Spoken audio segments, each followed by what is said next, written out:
just looked at me right in the eyes and told me the truth. If I don't stop, I'm either going to be dead or in prison. Change my life forever. Dig this hole, and then all of a sudden you look up and it's like insurmountable. You need these programs to level the playing field a little bit. When you're down and out, when you have nowhere else to go, that's what Wheeler Mission has been. Where was the moment in that 9 months when you could call your parents and be proud of who you had become? From South Bend to Evansville and everywhere in between, this is Get In, the show focused on the Hoosier State and the incredible stories happening here today. I'm Nate Spengel, founder of Get Indiana, and I will be your host for today's conversation. Hey there! Before we jump into today's episode, I want to take a minute to thank the folks that made this nonprofit spotlight series possible, Elements Financial. As a credit union, they're a not-for-profit financial institution built on the idea of empowering individuals to achieve financial success. And they've been doing just that for 95 years, starting right here in Indiana. Now, they're based in Indy and proud to support Hoosiers, but their reach goes way beyond state lines. And they don't just talk about impact, they live it. Elements teaches more than 1,000 financial wellness classes annually. They pay their employees to volunteer, and they donate 1% of net profits to causes that improve lives. So yeah, it made perfect sense for them to back this series, because when it comes to supporting people doing good, Elements cares. Learn more at elements.org/getin. That's elements.org/getin and use code GETIN. Elements Financial, like a bank, only better. Federally insured by NCUA. Now let's get into this special nonprofit spotlight episode presented by Elements Financial. Today I'm joined by Brian Crispin, Chief Marketing and Communications Officer at Wheeler Mission, a nonprofit serving homelessness, hunger, and addiction here in Indiana. Now, Brian transforms corporate sponsorships and community goodwill into real life-changing impact. And Brian knows firsthand the benefits of Wheeler because he went through some of their programming back in 2006 and has worked at Wheeler Mission for the last 17 years. Today, we're going to be talking about the over 100-year history of Wheeler Mission, the impact they are making across Indiana, not just here in Indianapolis, but in another geographical region as well. And we're going to close out talking about an iconic upcoming event right here in Broad Ripple that you can participate in and that can make a real impact in your community. Brian, welcome to Get In. Hey, thank you for having me. This is going to be a really enlightening episode, I think, to a lot of the listeners out there. I got to start by saying I had no idea the age in which Wheeler Mission has operated. You said 1893. 1893 Yeah. is when it first got started. And for the last 100 and I'm not going to do public, 132 years, y'all have been serving Indianapolis and Indiana as a whole. Yeah. Incredible work. I think that it's no surprise if you get online and you read headlines or that about downtown Indianapolis in particular, like the work that you guys are doing. Sometimes on the one side of it, people can be like, it's not enough and we need to do some more. And on the other side of it, it's like you're obviously trying to raise money and create impact, but also like change lives. Yeah. And I think that like through wherever we go today, the biggest thing that we need to know and keep in mind is the work that you're doing is to change lives and provide opportunity, whether it's getting people back on their feet or, you know, the work you're doing, whether it's men, women, children. Like this is something that that Hoosiers that impacts Hoosiers, and 17 years later can make a huge impact. And like, you know, I don't know if 19 years ago you would have envisioned yourself working for Wheeler Mission for over a decade. No way. Well, we're going to talk through a lot of different things from the history to the impact here in Central Indiana. And a lot of times all I see on Twitter or wherever is just like people complaining about downtown Indianapolis or whatever it is. Yeah. And by the end of this episode, they'll know the work that y'all are doing. They'll know ways that they can get involved. And hopefully we have like a positive outlook on how we can make this community the best place possible for all Hoosiers. Right. Amazing? Love it. All right. Let's start at the beginning. Okay. 1893. What did Wheeler Mission start as? How did this come to life? Like, what was it? We actually started as an organization called the Door of Hope. And our organization now, so Wheeler Mission is founded and named after William Wheeler. He's a Civil War veteran, and long story there. But his wife, Mary Wheeler, actually started this Door of Hope for friendless women. These are women that were outcast in this community, that she saw a need to jump in and help. Friendless women. These were women that were involved in prostitution. They were outcast in this community. And no one else was helping these individuals. So she started an organization to make sure these people had somewhere to go and get the help they need. So, and so she did that for a number of years. And then as homeless men became a larger issue here in Indianapolis, William Wheeler, who was a pastor, came in and started a ministry to help homeless men. And that's been our core really ever since then. And so again, this Civil War veteran that was again a pastor and wanted to help change the dynamics of what was the main issue on the streets of Indianapolis. He jumped in and helped, just like a lot of Hoosiers do. They jump right in and make a difference. And so he did that, and we've really kept that core for all these years. And so currently, our mission is to provide Christ-centered programs and services to people who are experiencing homelessness and those in need. And that's exactly what William Wheeler was doing. That's exactly what his wife was doing with the Door of Hope. And certainly we've grown and expanded some of our services and our programs. But when you're down and out, when you have nowhere else to go, and there are no other options for you, that's what Wheeler Mission has been for 132 years. And that's who that is has changed. What the dynamics of people's personal issues has changed, but our core mission is not. That is the perfect time and the hardest time to like be inserted into someone's life and to be there for them, right? It's like you say, I mean, you just said like when they're at their lowest and they're down and out and there's no one that's there for them, like that's when you guys step in. Like what does it look like for someone, the average person that comes to you all? Like give us some details on that. Yeah. Well, we always talk about, experiencing homelessness really isn't about running out of money. Like that can be solved, right? We have families can step in, they can let you stay with them. You have friends that can help you out. Like there are people that will in your life that will probably step in and help you when you run out of money. So it's not really that as what causes homelessness. It's the broken relationships and the broken structure of the family. And when you have lost all of your relationships and you have nowhere else to turn and no one is there to take you in anymore, that's when you're at the darkest moment of your life. And those are the people that come through our front doors. They have no options. Their family is either gone or they have been exhausted or they're unhealthy in their own way, and they've pushed people away from their own homes. Their wife or their husband may have said enough's enough. Their kids want nothing to do with them, or they're gone, or you name it. It can come in a variety of ways. But the people who come through our front door are literally on the last rope, right? They have no other options, and they might even have just the clothes on their back. Someone may have even dropped them off, right? And that might be in the goodbye moment, right? The hard love of like, look, enough's enough. Like, or maybe they just have been on the streets for a long time and they finally said, you know what, I need to get inside. I've been outside and this is now dangerous. I'm outside, it's cold, it's hot, whatever it may be. And so whatever the moment, I mean, like those people that come in are desperate. They're desperate for something different, and that's who we're receiving. Is there like a requirement for someone to get into your guys' programming? No. So when you need a place, if you just need a meal today, I mean, you or I could walk in our kitchens and get a meal for free today. So we'll let you in. There's certainly security. We make sure things are safe, but we serve over 1,000 meals a day to people that just need to come inside and get food. If you need to stay there for the night, certainly we check in, we make sure things are safe, but no, there's no requirements to come in. Certainly there's time frames where you need to check in by and get a bed and get a spot for the night. But we serve anywhere from 700 to 900 people a night, and those people come right through our front doors. And if you think about like the over 100-year history, predominantly was it like one specific geographical spot, like a mission was like one building? And where was that at in Indiana? Yeah, it's moved around. So right now, the most iconic space that people know us for is right on Delaware and New York and Mass Ave, that intersection right there. Kind of like catty corner from like the Tap. Yeah, right there. Right? Yeah, it used to be the old Indy Star was right there.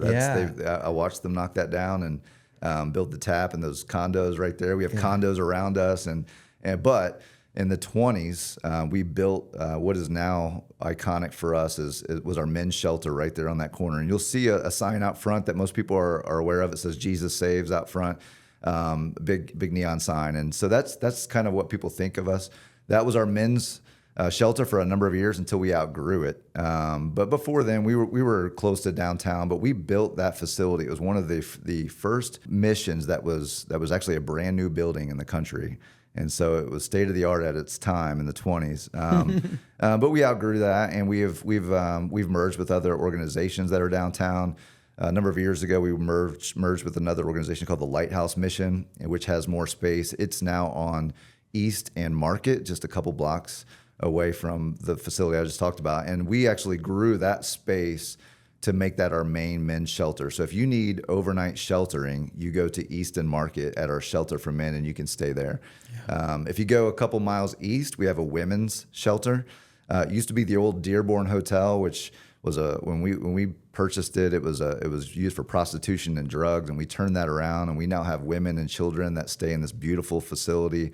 That's a 10-story building. It overlooks the downtown Indianapolis area from the top floors, and but those are our two main shelters for either men or women. And again, if you just need a meal or a bed for the night, those are the spots that you'll go to. And we have other facilities that are used for residential programming. And we can take you on that life transformation phase. But right day one, Shelter for Men or the Center for Women and Children are the spaces to go. Yeah. So talk to us about the programming, because there's one piece of if you think of through like Maslow's hierarchy of needs, right? It's like number one is like shelter and food and water and all the stuff. So you come in and it's like you need a place to stay and you need a meal, and then how do you guys help transform people's lives? And honestly, let's go through maybe your experience through the programming at Wheeler Mission, and like where you were in life that led you through those front doors, and how that 2 years later you end up working for the org. People mostly think of Wheeler Mission as food and shelter, right? And sometimes that's our fault. We talk a lot about that, but if you don't know what goes on inside of those walls, there's a lot more, and programs can go up to sometimes 9 months to a year. So for me, I actually came from Ohio. So I'm originally from Ohio. I grew up in a great family environment. Alcohol is what really almost destroyed my life and took everything from me. And so I went to college at Miami, Ohio, and grew up again in a very stable environment, had opportunities. But the lifestyle of alcohol and just the party atmosphere that goes with it sometimes, post-college, I just dove all in. And, there were some other things that were going on in my life that were just hard for me to deal with. And alcohol was always the escape from that, right? And it was always what worked for me. And eventually that tore away what was my life, which was, not only the physical things, the money and the things, cars and your own home, really, right? Like eventually, when you lose your job and you start to run out of money, you start to lose those physical things. But it was me as who I was starting to change, and drastically, right? Starting to become just a person I didn't recognize. I was a liar. I was going down paths that that were certainly not taught to me by my parents, but that just I didn't recognize who I was anymore. And it got so bad in the end that I just became more and more dependent on substances to get through it. And eventually I was unrecognizable. And I remember coming back, I was living in Florida and working down there, and I lost my job and tried another one and was bouncing around. But I was heavily addicted to alcohol and just the whole lifestyle that went with it. And so I was in that world, and I loved that world, but it was killing me, and I didn't really know it. And finally, again, after losing all the physical things, just coming back to my family and saying, look, I don't have anything anymore. I need help, right? Like take us through that. Yeah. Like you're down there, you had lost your job, you're bouncing around, you're, drinking and the lifestyle and all the stuff. How do you even get home from Florida? How do you get back to Ohio?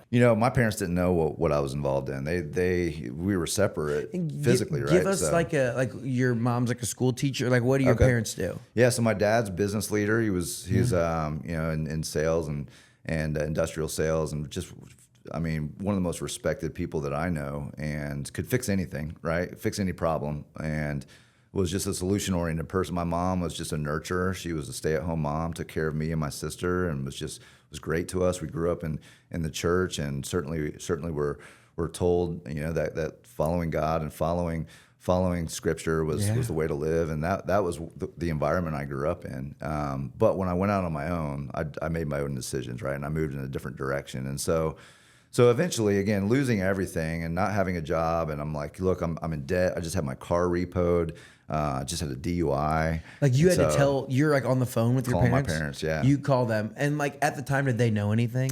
They knew a little, you know, because I'm like, hey, I need some money for rent, or hey, like I can't pay my car payment. Like, and like, oh, Brian, you're in trouble. You need to fix this. Like, okay, I'll fix it. They didn't know that, you know, I lost my job, and finally, eventually, I start to unpack this for them because now I need help, right? So I need to kind of tell you what's going on.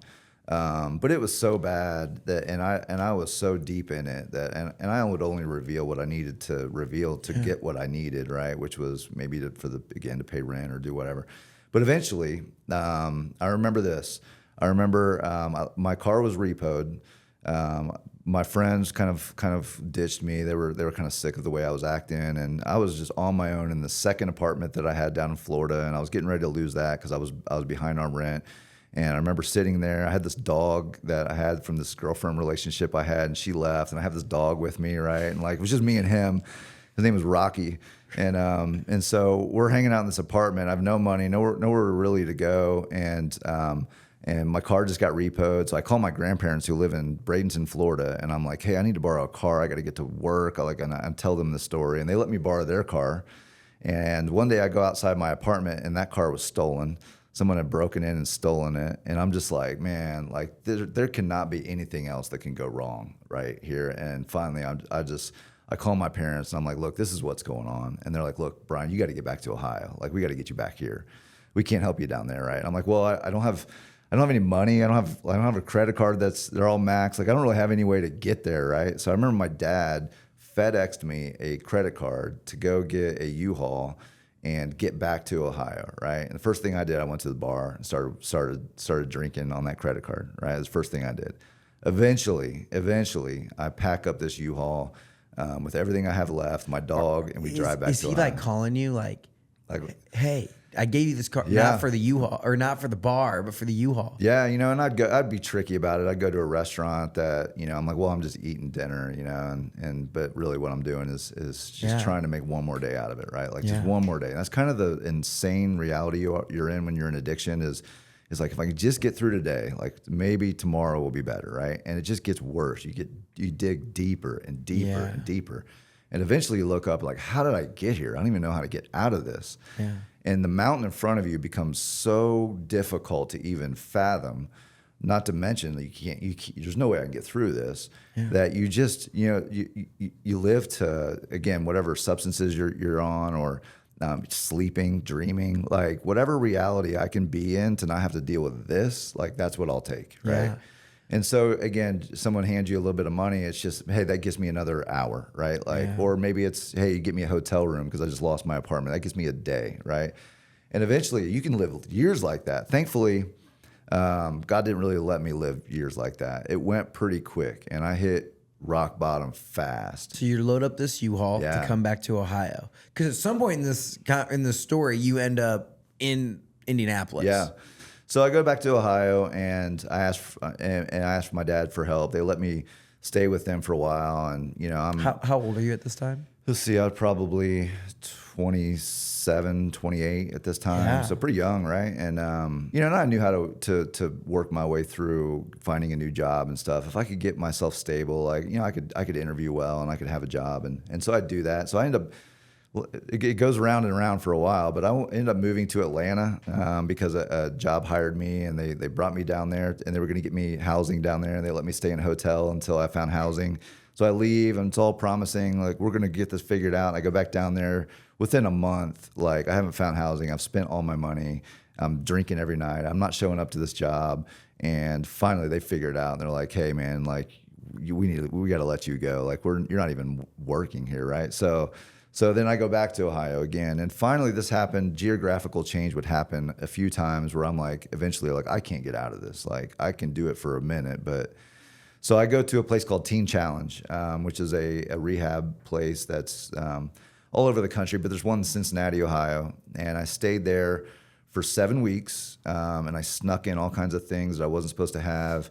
In 7 weeks sober, 7 weeks feeling good. Wait, you snuck in like Like booze? cigarettes and just all the stuff that they didn't want you to have. I was manipulating it pretty hard, and Yeah. I was just buying time. I'm like, look, let me be sober for this. This is a 9-month program, right? So I'm like, let me be sober long enough, and I'll figure this out again. I'll go get a job again. And so 7 weeks later, I manipulate my mom to come pick me up from this program, and she does. She picks me up, and I give her the story. Couldn't even tell you what it was. And she's like, okay, Brian, you can come back again. So I go back to their house again, and again start to use and abuse them again. And I'll never forget this. One day, I don't have a car, and my parents know that I'm drinking anytime that they're not looking, and I'm just abusing everything that they're giving me. And I remember like sneaking out the back door of their house, and I'm walking to a gas station to try to go get alcohol. And I remember thinking, I'll get away with this until they won't notice that I'm gone. And I'm walking back on this road. It's probably a 3-mile walk that I took to this gas station. And I walk back, and I see my dad's car pull around, and I just drop the alcohol down. And I'm just like embarrassed and ashamed and thinking like, man, what am I doing? Like, this is horrible. Like, and I remember leaving that there, and my dad pulls up, and he's like, Brian, what are you doing? And I just get in his car and was like, Dad, I don't know. I don't know how to fix this. And I get back in his car, and finally we go sit in front of a pastor friend that we had at our church. His name was Jim Gray. He's no longer alive. And he's like, and my dad puts me in a meeting with him, and I sit in front of him, and he's like, Brian, and he's a counselor too, and he had some options for me. And he said, Brian, let me ask you about your usage. And he was asking me how much I drink and how often I drink. And I remember pushing the sheet back to Jim, and I said, Jim, it's bad. Like, it's bad. I don't know what to do anymore. Like, I'm out of options. And I remember he's like, all right, I got options for you. And he wrote down 3 numbers on a piece of paper. One was a place up in Pennsylvania that I don't remember the name of. And one of the places was this place called Wheeler Mission, and it was in Indianapolis, Indiana. And I'm like, Indianapolis? I'm like, how long is this thing? He's like, it's a year-long program. And I'm like, man, that's a long time. He's like, Brian, what have you been doing for the last 2 or 3 years yourself? Like, where will this end up if you don't fix it? And I'm like, I don't know. And so I go. So my mom drives me to this place in Indianapolis called Wheeler Mission, right? And they tell me of this place that has this beautiful camp. There's this 285-acre camp. They're like, it's beautiful. You're gonna love it. There's a lake on it, and they have these cabins and all this stuff, and that exists. Wheeler Mission has this program that is this beautiful program. But I get dropped off in Indianapolis, Indiana, at the Jesus Save sign, and I look around, and I'm at a homeless shelter, and I'm like, what? Like, this is not what I was expecting. And so I'm in the parking lot. I'm calling my dad. I'm like, Dad, I'm at a homeless shelter. And my dad's like, look, that's your option. Like, that's what you have left, right? He's like, go in, talk to them, and see what they have. And so I remember, your mom drops you off. Drops me off. So like, where is the camp at? The camp's in Bloomington. And Wheeler Mission does have an addiction recovery program that's on a camp, a beautiful, beautiful camp. But you get dropped at the Jesus Save sign in downtown Indianapolis. Because intake is at the homeless shelter, all right? And you have to start there. And so I don't know what I'm getting myself into. So I walk in the front door, and this guy comes out to meet me. And he's the intake manager for the addiction recovery program. His name was Dwayne Gordon, and he sits in front of me. And nice, just a well put together guy. Come to know, like, he's a business guy. Just went through our program. Just went through Wheeler Mission's program. Had graduated. Had taken a job on staff, and he was working as an intake manager.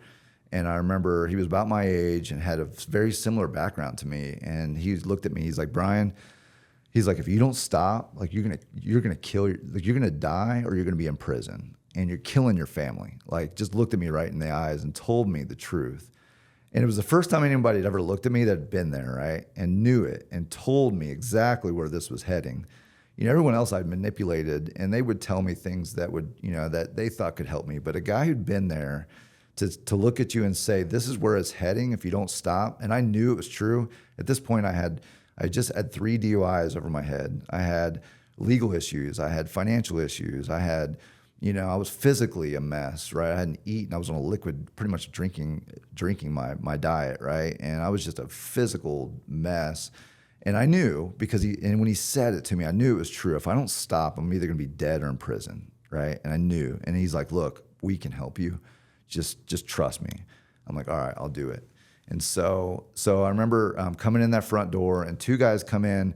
to help me get my stuff, and they had been through the program, right? And I'm just meeting people that had hope in their eyes. Like they had joy. And they had been at that lowest They had moment. always been, they've been there. Like, Brian, we've been here, right? Like we've come through the program. Like, man, you got to stick it out. We can get you there, right? And I'm like, man, these guys look different. They just talk different, and they have joy and hope in their eyes. I want what they have, right?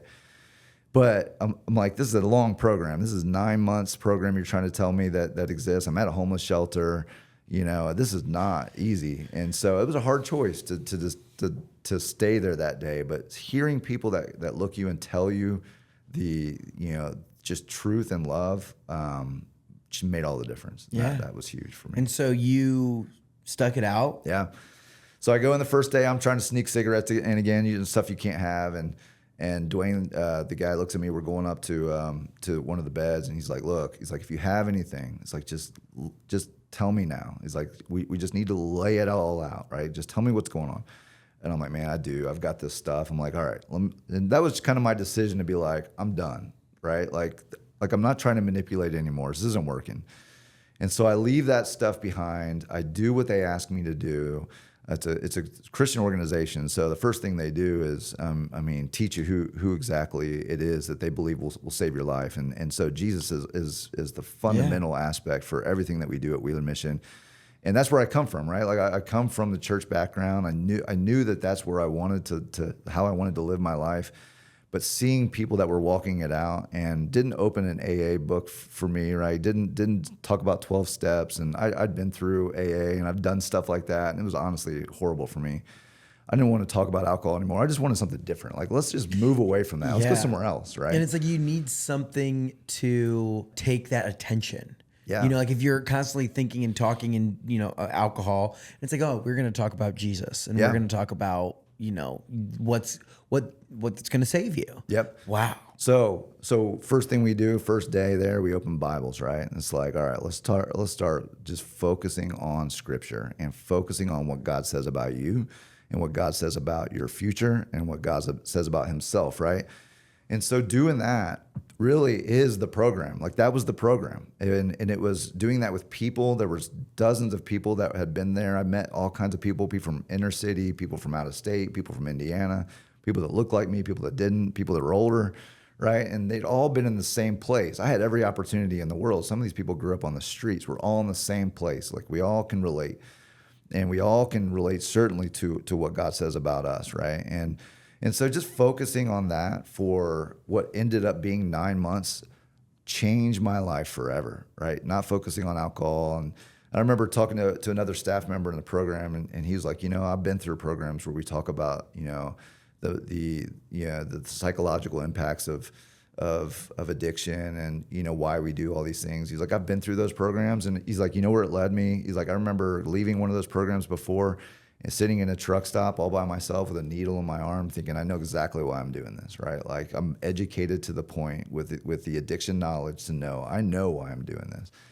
And he's like, he's like, focusing on that will not change you. Focusing on serving other people, focusing not on yourself, but others, focusing on God and what He says and focusing on biblical truth will change your life forever. And now there's structure to that. There's certainly program, curriculum that goes along with it. But man, what changed my life was focusing on God for an extended period of time and taking time to serve others. I mean, we in the programs, you're cooking meals for other people in the program. You're cleaning the facilities. And I did get to camp, right? So eventually I get to this beautiful camp, but we're cooking the meals, we're cutting the grass. How long did it take you to get to camp? So back then, you would start downtown for 6 weeks, and if you got through that orientation phase, you would go to this camp down in Bloomington. It's again 285 acres. There's a lake on it. The cabins that were built by men that were in the program. Again, men are taking care of these facilities. Men who've been through the program are teaching classes. There's a shop where you're actually going through work therapy. So there's actually a pallet shop down there where you're building pallets and going and actually learning how to be, responsible with small things of cleaning up the shop, and then you're put in management positions, and there's growth with integrity and character that goes along with the program. So how long are you in Bloomington for? but yeah, 9 months. Okay, so you do 9 months. 6 weeks, and they basically weed them out, where it's like, if you can't do 6 months or 6 weeks here, like you're not gonna make it down there. Right. And are you serious, right? Because there's no cost to get in this program because donors in this community have made it so. And so what would cost you for a normal, addiction recovery program, tens of thousands of dollars, unless you have insurance to cover it, if not more, zero cost, right? And so, but in order to do that, there are certainly responsibilities with taking care of the facilities and all that. So, yeah, it was a long program. Where was the moment? So your program was 9 months in total? Yeah. Where was the moment in that 9 months when you could call your parents and be proud of who you had become? First 6 weeks, you're not talking to your family. It was, hey, leave them alone. Like, they need to rest too, right? They've been through it.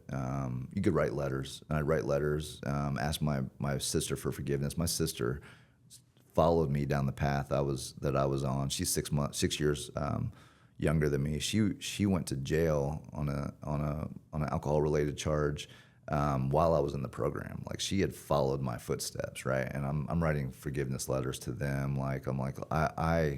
I led a lot of people the wrong way, right? And so letters were my only form of communication for a while. Now, eventually, like, I was sold to change, and I was all in. I was going to finish this thing no matter what. And so once you're at the camp for a couple months, there's cabins down there where the families could come visit and they could come stay. And my parents are close enough to just come down for the day and head back. But I remember about halfway through the program, my dad coming down, again, who I respect in a big way, and before I got to the program was at a loss to what to do for me or with me. We're in the woods, and my dad loves the woods. He loves animals, and he loves everything about what I'm doing, right? The facility that I'm at. And he's like, man, I've worked my whole life. He's like, this place is beautiful. He's like, I don't get to hang out here. You get to hang out here. And he's like, you know what though? And I remember we went down to the lake and we're talking about just what God had done in my life and some of the barriers he had removed from my life, like the legal issues that he had literally just removed to make it possible for me to even be there, which I could go down that story all by itself. But we're just reflecting on this journey that God had brought me through, and our family that had been through it together, right? But he forgave me, my mom forgave me, and we're sitting there talking about, what God was doing next in our lives. And I remember just thinking, like, man, I actually have something that my dad and I have in common and are interested in now. Like, for years, like, I manipulated this person for years to get what I wanted, and now we're on the same page. And I remember asking him, like, what do you think I should do next, after I leave this place? And he's like, Brian, God's opening doors for you left and right. Just keep walking through those. Like, he's like, don't stop. And, and I've always took advice from my dad, and it would just be on the same page in that moment was gold for me. That had to feel so freeing. Yeah. After just like you start like digging deeper to the point where you look up and you're stuck in this hole, and to get kind of scooped up, put out of there, and back on this playing field with a chance. I just can't imagine that feeling. Incredible. Hey, Indiana, if you're a business owner with big plans, listen up. Whether you're expanding, renovating, or breaking ground on something brand new, you need a banking team that's ready to back your vision. That's where my friends on the Elements Financial Commercial Banking team come in. These folks are based right here in Indy, and they're known for something rare. They look for reasons to make things work, not excuses to say no. That's the kind of mindset that moves Indiana forward. They've got tools to help you build, grow, and thrive. We're talking commercial loans for real estate, construction and equipment, business checking, savings and certificates, treasury management and credit card processing, lines of credit to keep things moving. So if you're ready for better banking built around your goals, head to elements.org/getinbiz. That's elements.org/getinbiz. Elements Financial, like a bank, only better. Federally insured by NCUA and equal housing lender. Now let's get back into the episode. How did you end up working within Wheeler Mission and then staying for 17 years? Finish the program. Two choices for me. One is go back, try to find a job. I'm trying to, on my resume, I got to figure out what am I going to tell people I've been for 9 months, right? Or a year, close to a year at this point. Or an offer was given to me to stay. And there's a second year option of a program called Servant Leadership Training. It's an option to stay at Wheeler. go through counseling training, live in the facilities for free, but you're teaching classes, you're helping the people, those people that helped me that came in that first day and said, hey, we've been through this, to do what they were doing. And I'm like, there were some friends, I started to make really good friends in this program, right? Like people that we've been through the trenches with, right? Like people we've been through it together, and they're staying. And I'm like, let's do that. Let's stay. Let's just keep going down this road. So I did servant leadership training for a year, which is something we still offer at Wheeler Mission for program graduates. And that was the hardest year of my life because it was the most challenging. Like I'm serving other people. I've been through the program. I've been sober for a year. Like I really am itching to go like start a career and stuff, but God has me here to do this for a year, and I did it. Teaching classes. I'm living on I ended up being back downtown. I'm living on the 4th floor of the homeless shelter again in a different environment. It's a different floor. And I've got some more, I've got some more responsibilities that are given to me, but I still don't have a door to my room. So I'm living in this like cubby hole type room, but I'm on fire for this new life that I've been given by God, and I want to go down that path. And so I finished that out for a year. And at the end of that, we merged with this mission called the Lighthouse. And there was a man that was running the mission that we merged with. His name was Matt Roller, and he started to hire some of the guys that were in SLT to just work nights and just be there to oversee the facility as the shelter operated. And so he would pay us, I don't know, $8 an hour or something, and we were making a little bit of money. And so I was working for him for a little bit. And when I was finishing up that, I'll never forget. I'm like, again, at this crossroads: do I go my own way, or do I keep going down this path? And I'll never forget that I come back in my office one day that I was in, and there was a postcard in there, and it said, "Be still and know that I'm God." And it was someone who put it in there. I'm assuming it was Matt, and it was just spoke to me that, look, like God keeps opening these doors, and He has changed things that you didn't even think were possible. Like mountains were removed that you didn't even think like could ever be removed. You thought you were done.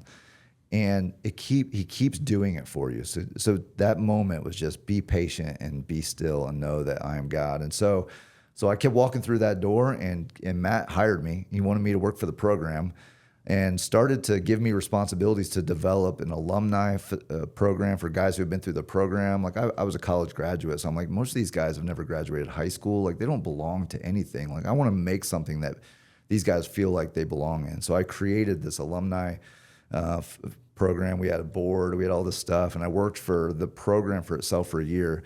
But again, my background is in marketing and sales, and I'll never forget this email comes through.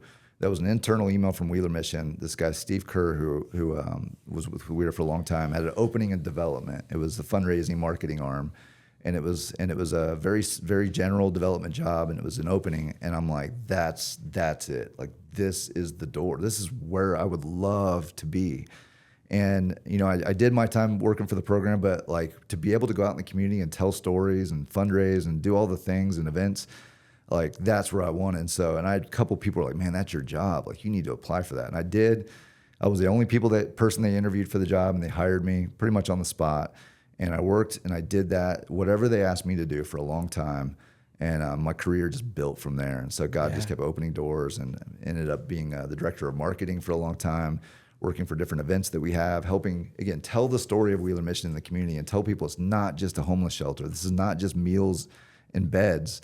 There's a whole group of people that their lives are different forever, right? And they've gone through these programs. And that because you're one of them. Yeah. That is like the ultimate seat to be in from a marketing perspective. It's just like you know how powerful this is because like you've experienced it firsthand. Yeah. That is an incredible journey, man. Like kudos to you. So that's just like a wild journey through 1 year within the program, the servant leadership training. Like, oh my gosh, I can't imagine. It's interesting that you said that was the hardest year of your life. A lot of days I wanted to quit. I wanted to quit. It was just difficult. Because it probably feels like, well, I'm good. Like personally, you're good, but you're like in this second. I don't know. That's there's a lot of self-confrontation that you need to go through, right? And be like, look, I'm sober, but there's a lot of stuff that I just need to grow through, right? Yeah. And those are hard things to pull out, like especially if you've been down a rough road. Like there's just a lot of bad habits and things that you like to hide and hold on to that are eventually, if you hold on to those, they're going to lead you right back down that same path. And to weed all that out takes a long time.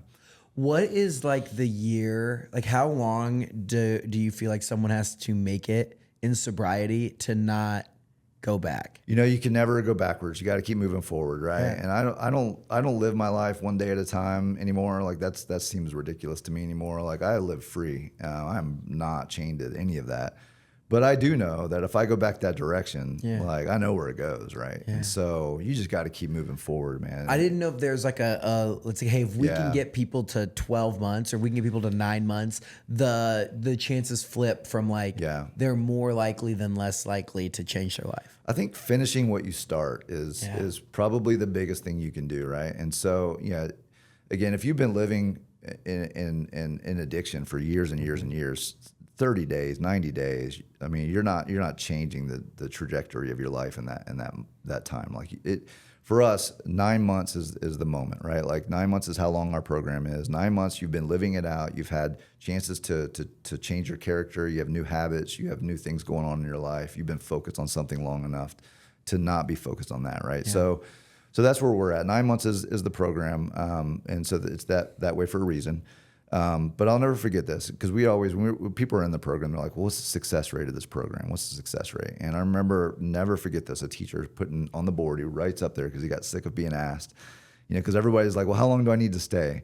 And he wrote up 100%. He said, you know what? 100% of the people that want to change and do the things that it takes to change will change, right? Like they will. And so if you say you're going to finish this program in 9 months, and you quit 6 months from now, like that's not doing what you said. But if you'll finish this, and then whatever the next thing is, if you'll finish that, if you'll keep moving forward, man, you're going to be successful. Yeah. Going to. Wow, man. So this 9 month, what's this program called?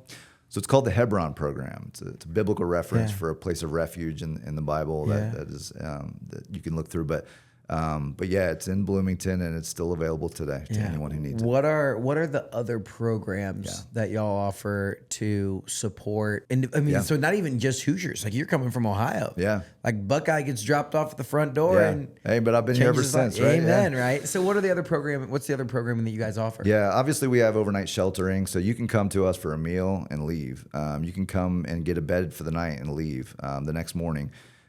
If you are with us for a number of days, our case managers will find you and start to unpack. Like, all right, our vision is for you to be equipped to be a productive citizen enjoying lasting success in Christ. That's our vision. And so the case managers will start to unpack that. We have shorter programs for people that just need a place to stay for a while. Maybe they're working, but they need to save money. We have shorter programs for those individuals.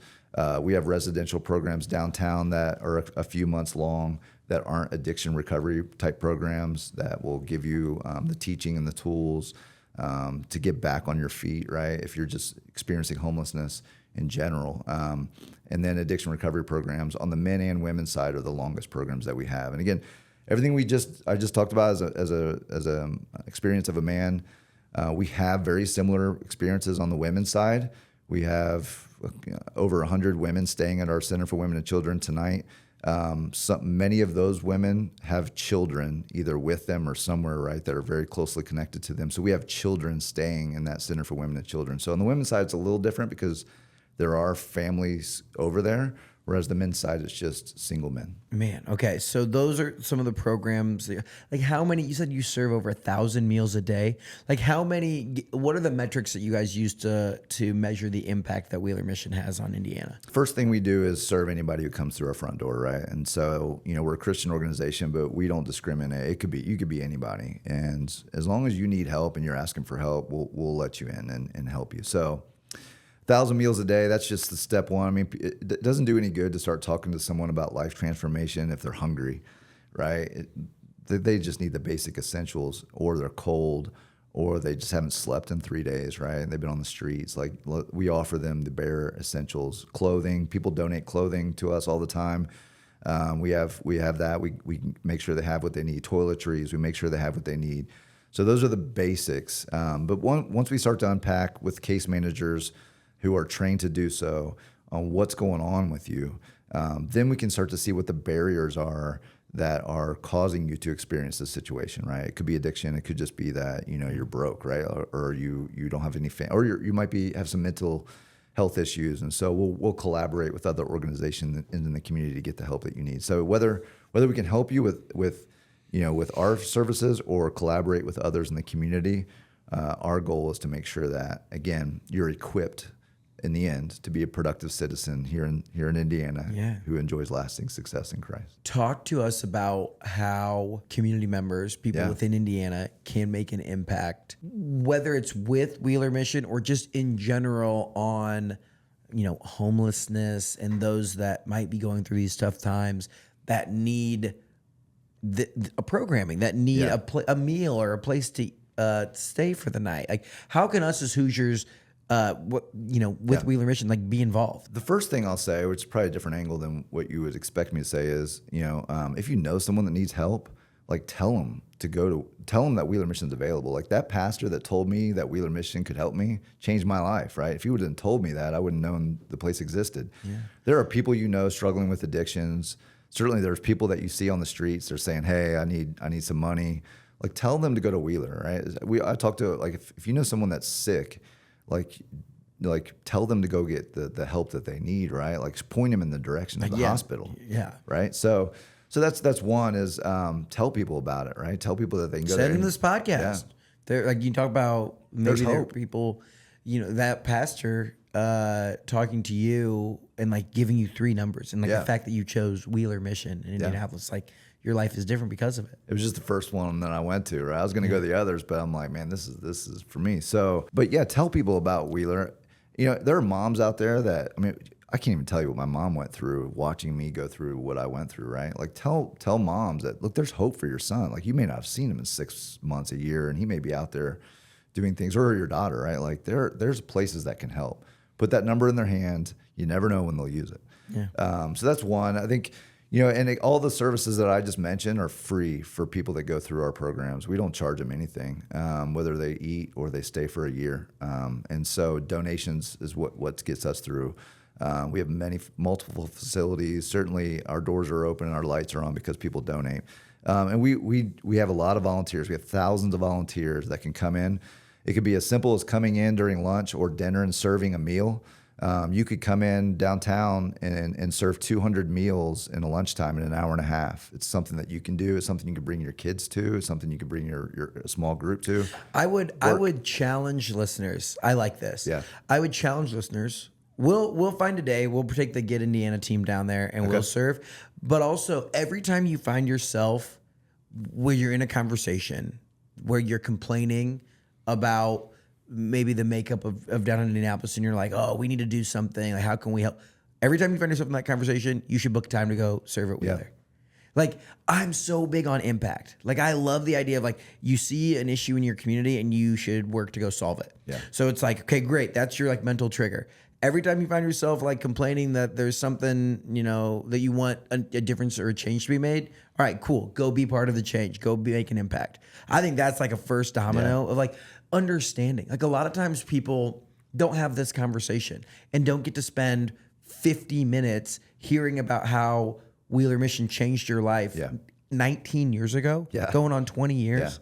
Yeah. That's incredible, man.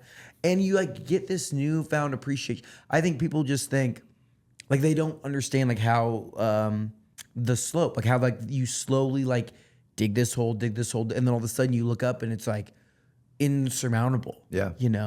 And that you need these programs to level the playing field a little bit there and get back to where, even if it was it was choices that you made and these things that you went down, you still got to find a way through. So there's my first charge. If you find yourself in a moment where you're maybe complaining and not making your community a better place, go work to make your community a better place.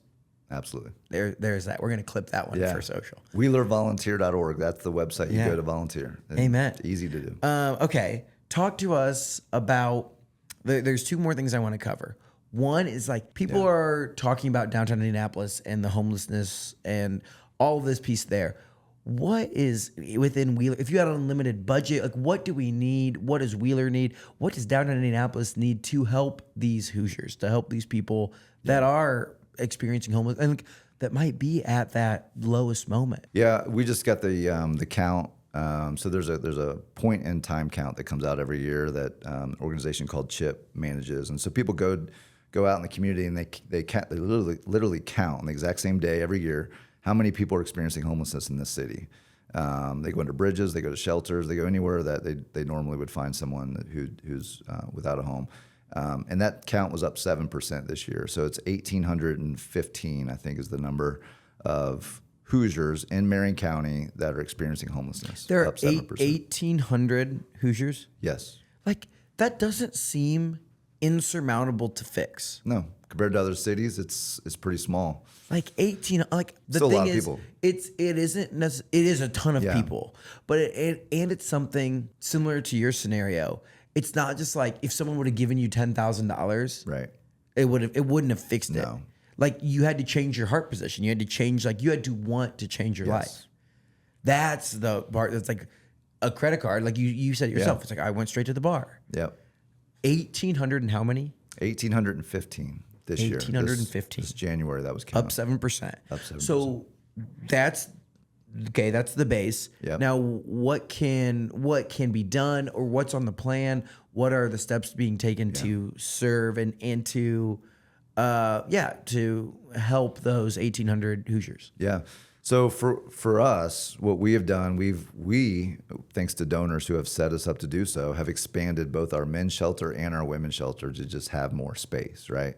I will say this, we did the men's shelter a number of years ago, and then the women's shelter in 2021. The day that we opened up the brand new, larger shelter, they fill up, right? Because people, you build it, they will come, right? Yeah. Like people that were outside were like, oh, there's a nicer, newer place for me to get inside. They'll get in. Now we want them to come in because now we can start working with those individuals. Yeah. But, step into the space, right? Is kind of what I would say first. Like there's complicated issues in every person's life. Like what I just said to you, my whole story, like that's not, I went down that path, right? Like no one was going to stop that. My parents would have done anything to stop that. But once I got there, people needed to be able to step into that space and help me, right? It was a pastor that stepped in and pointed the right direction. It was an organization that was set up by so, there are gaps, and anybody who wants to step in and help, whether it's to have shelter space, program space, services for people that are struggling with mental health, addiction, you name it, step into the space, because when people are in that position, like they need help. And then once we walk them out of that, like they can experience long-lasting success, right? But you're never gonna end homelessness. Like I don't believe that, right? I don't think that you can end my story. Like my story would have happened no matter who set up what. People are gonna be in these positions, and we need to be there to respond when they are. Now there are things you can do to help, right? Like making sure that they have stable living environments. Obviously, rent is unaffordable right now, right? There's housing is unaffordable. There's housing that's not even available in this community. There's very little space to even go find a home to rent or buy, right? So there are spaces you can help. I'll tell you this: when I graduated the program, one of the first people I met was this guy named Don, and I found him on the paper because I was looking for a place to live. I didn't have any money. Like I was just starting to work, right? I had a roommate that wanted to help me, and he came to us and he owned multiple properties, and he said, and we met, and the guy that I was wanted to room with came through our program, and he had a drug charge for selling drugs. So he had red flags on him, right? But this guy said, you know what, guys, I see something's different in you guys, and I want to help you, and I'm gonna let you rent my place. I'm not even gonna charge you the deposit. You guys just pay me the first month, right? And we found a way to make that work. And he helped us in a way with the resources he had. So if you step into the space and want to help people. Talk about another door getting open. Yeah, right? man, another door, right? But I'm convinced that you can't fix it all just with a swipe. Like everyone needs to step in and do what they can with the resources they have. If you're a church, like step into the space and help, right? If you're a business and you want to come down and do something, like step into the space. There's always room. And I think it starts with some empathy, like understanding. Like I do think that's a big piece, and you kind of hit on it early on in the pod. That was like you don't just like run out of money one day, or you don't go bankrupt and like because I'm imagining from the current perspective that I'm in, like if I lost every dollar, I have a list of 500 friends Yeah. that would like, hey man, stay with me. sleep on my couch. But it comes over like a long, if that became my lifestyle for the next 3 years, and you're constantly, it's like, you talked about manipulating and use, and like, it's this long process that then you have to change internally to then like get back on track. Yeah. I think that like, just like understanding and like, empathizing with how people end up in the situation, and then starting to build there of like how you can help to serve these, the current number is 1,803? 1,815. 1,815. I won't forget that. 1,815 individuals in Indianapolis, in Marion County, experiencing homelessness. Like, they all have a story. Yeah. Yeah. And it's not like everyone, and I think that's a big piece. It's like maybe some people's story is that, but it's not just like, oh yeah, one day my bank account hit 0 and I moved out onto the street. Like, and that can happen. You can have a fire, take something, like you can be sick with some. I mean, there are tragic moments in people's lives. But okay. The final thing I want to talk about as we wrap up the episode is one of the largest fundraisers for Wheeler Mission that's just around the corner. Yeah. We're talking about the iconic Drumstick Dash right here in Broad Ripple. Your previous boss, you talked about him. Steve Kerr. Steve Kerr. Yeah. Not the basketball. Not the basketball guy. Steve Kerr was the founder, or like the brains behind it, the guy who started. Yeah, he did. Drumstick Dash. When did he? It's 2003. So in 2003, so just before you came to town, the Drumstick Dash started. Has it always been here in Broad Ripple? It has. Day one. Yep. And the whole thing, right? The tagline, right? Move your feet so others can eat. Yeah. Like, what is the impact? And I think this is a really good entry point. I ran my first Drumstick Dash last year. Nice. I had a great time. Always a great long sleeve that comes out of it. Like, blah, blah, blah. What's the impact that comes out of and how many individuals are run in the Drumstick Dash every year? People want to know, like, how do I help this issue, right? And like, you see people that need help, but Drumstick Dash was created as a fun way to go do something about the fact that people are experiencing homelessness right here in our community. So every dollar raised at Drumstick Dash goes right to Wheeler Mission to fund these programs I just said. So people don't have to pay to come in and get a meal, a night shelter, or stay in our programs. So 2003, Steve Kerr started this event before turkey trots were a big thing, before Thanksgiving Day runs were a big thing. He said, let's try it on Thanksgiving Day. And our CEO at the time told him he was crazy. He said, that'll never work, right? And we had 1,300 people show up. Year one? Year one, right here in Broad Ripple.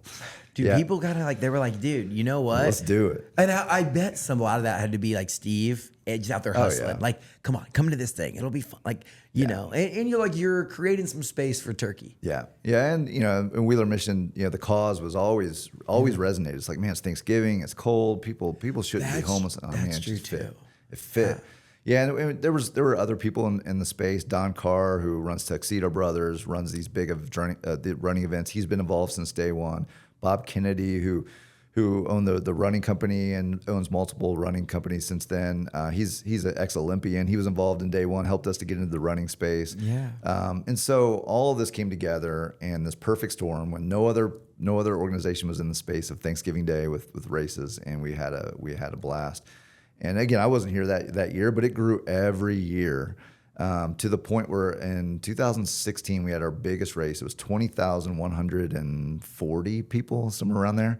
Over 20,000 people made it one of the largest Thanksgiving Day races in the country, and one of the top 3 races in the state when it comes to the number of runners. And so you have the mini marathon, you have the monumental marathon, and you have Drumstick Dash, owned by a homeless shelter right here in Indianapolis that are the top races in the state, which is super cool. Yeah. So 20,100 something, that's the peak. What is it like on a rolling 5-year basis? Yeah, when we were at 20,000, it was pretty busy. Like, it was Broad Ripple's not that big. It's not. And it's like, where do you park? Like, the starting line. Like, there was a year where we didn't even get to start on time. We had so many people that the streets of Broad Ripple were full when we're trying to start. So we worked that out, but really we've kind of settled into this wheelhouse about 16,000 people, which makes it a really good experience in Broad Ripple. You can run, you can walk. Most people walk.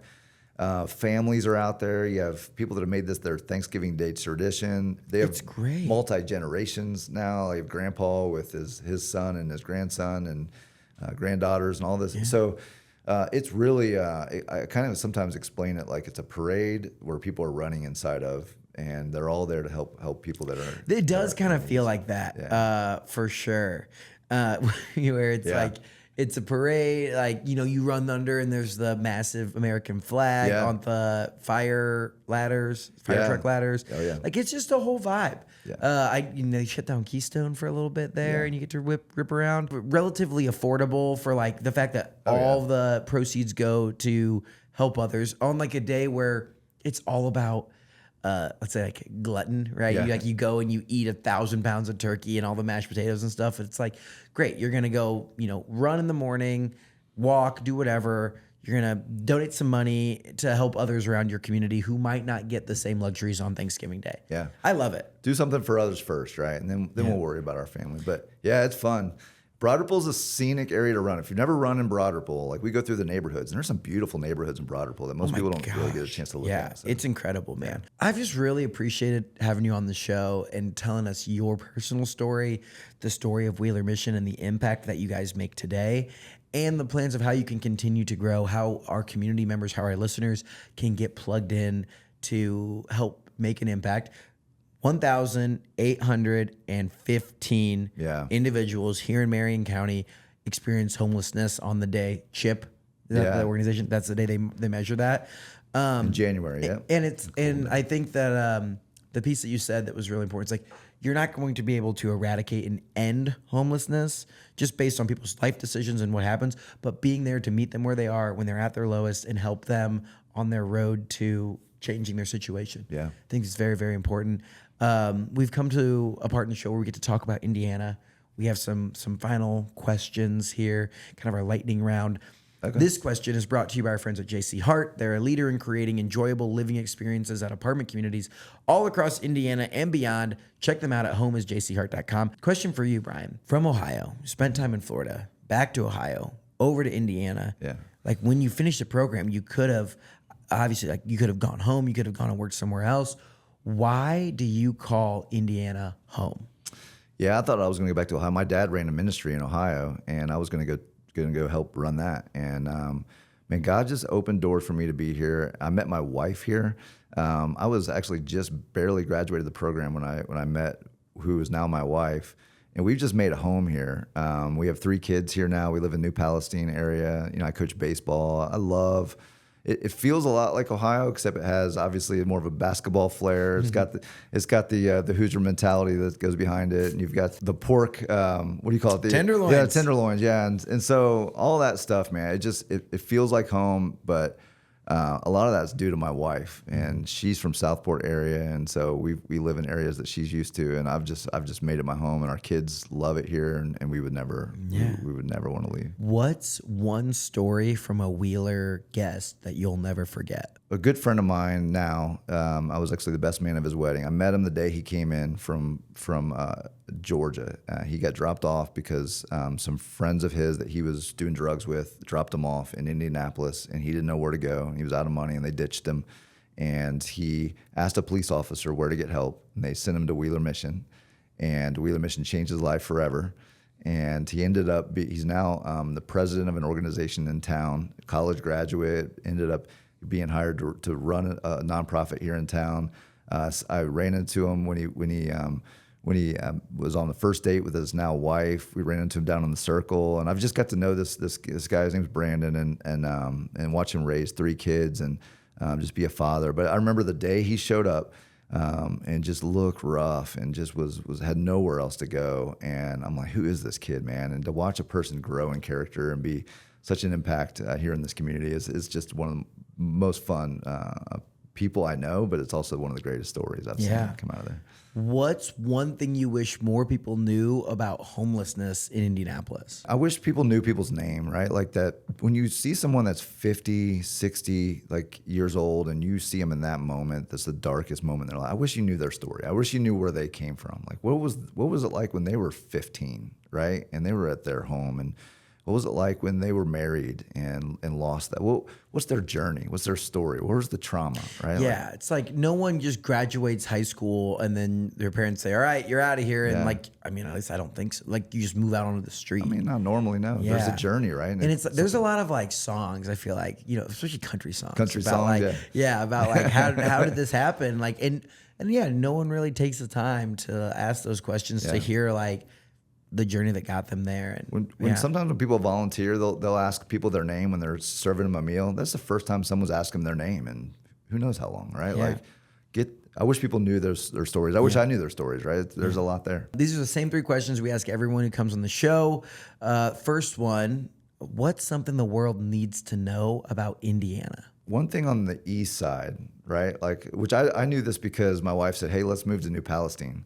But once you go east and you keep going east, you end up in like this whole different world that's developing like crazy on the east side. So I'm going to give a plug to New Pal right now because I'm a homeowner out there and again, coach sports and I'm involved out there. But once you leave, everybody's moving downtown. But once you get outside of the downtown area, man, there are some really cool places that are growing fast in Indianapolis. The West. You go up to Westfield and see what's going on in Grand Park. People are coming here from all over the country. They're learning that Indianapolis and Indiana is a growing area, but it's just a great place to live and just raise a family. What is there's like an ice cream joint in New Pal that people love. Frosty Boy. Frosty Boy. Yeah, absolutely. go to Frosty Boy for a New Pal. Yeah, first thing I did. I will say, I think that the east side, like the east suburbs, Hancock County, that area, is... Like, I think that everyone knows that the north side of Indianapolis is ripping, blah, blah, blah. And I think the next place people talk about is maybe the south side. And then I feel like people talk about the west side, like Avon, Brownsburg, that place. Sneaky, Greenfield, New Pal, like that whole east side of the city, like there's some definite bang for your buck out there. Maybe I shouldn't say that. You know what? Don't come that way. We'll keep it quiet. Yeah, right. It's great. We love it. Next. This is where you get to share some love to a place that more Hoosiers need to know about. What is a hidden gem in Indiana? High school football. Like basketball is always like everyone's favorite, right? But man, high school football in Indiana is something else, right? Like And again, do you have kids that play? I don't. So my oldest she's 15, right, and just started high school. My youngest is my son. He's 10. So we have 15, almost 13, and 10. So, but yeah, high school football is a blast here in Indiana. So I'm the head wrestling coach at Chittard. Okay, good. And so New Pal played Chittard in the regional game this past year. It went to like double overtime or whatever. It was crazy. Yeah. And it's like one of those like nail biter games, like the whole way through. And like I think New Pal went on to win state last year. And not a lot of people could see it because Chittard's stadium's small, right? So it's like hard to get in there. It's an intimate setting. Packed, Oh, sold out. Yeah, it's crazy. Final question for you. This is where we get recommendations for new guests for the show or just people that are doing really cool things. Who's a Hoosier we need to keep on our radar? Someone who's doing big things. Wheeler Mission had a 30-year CEO. His name was Rick Alvis, and we just brought in a new CEO just a couple years ago. His name's Perry Hines. And he is doing amazing things here in Indianapolis, and he's involved in some of the big conversations here on how to step into these spaces and make a big difference. We're now doing some new things in supportive care, aftercare programs because of what Perry has brought to the table. And so Wheeler Mission just received the IBJ Nonprofit of the Year Award. So we're excited about that. But Perry's leading that effort. And if you don't know Perry Hines, get to know him because, man, he took over for a legend, Rick Alvis, 30 years in a spot. To take over for that is not easy, but he's making a difference here in Indiana. Yeah. Brian, I appreciate you coming on. Yeah. I appreciate you being vulnerable and sharing your story through the programs at Wheeler Mission and your journey to change your life. I think that is very, very impactful. And it speaks to the programming. Like no better head of marketing than someone who has experienced all that Wheeler has to offer firsthand. It's incredible. 17 years, going strong. I'm excited to go out and run the Drumstick Dash this year. The third biggest race in the state of Indiana. Yeah. Come on. I'm excited to catch myself when I am in that mode of, complaining about what's wrong with our community, like volunteering to help make my community a better place and to support you guys in the initiatives that you have in the programming that you're doing and how you're changing the lives of these 1,815 Hoosiers every single year that are experiencing homelessness in Indianapolis. And it was a pleasure learning about the over 100-year history of Wheeler Mission, how it started, how you guys have grown, and the impact that you make here. I really, really appreciate you coming on the show and sharing. If people do want to go make a donation, if they're compelled to, donate, volunteer, how can they get plugged in? WheelerMission.org. Easy. You can volunteer there. You can donate there. You can learn more about our events. We have lots of other events to get plugged into. Go there, and we just had a new website, so it's easy to use. It's nice. Friendly. Yeah. Well, hey, we appreciate you coming on, and we'll talk soon.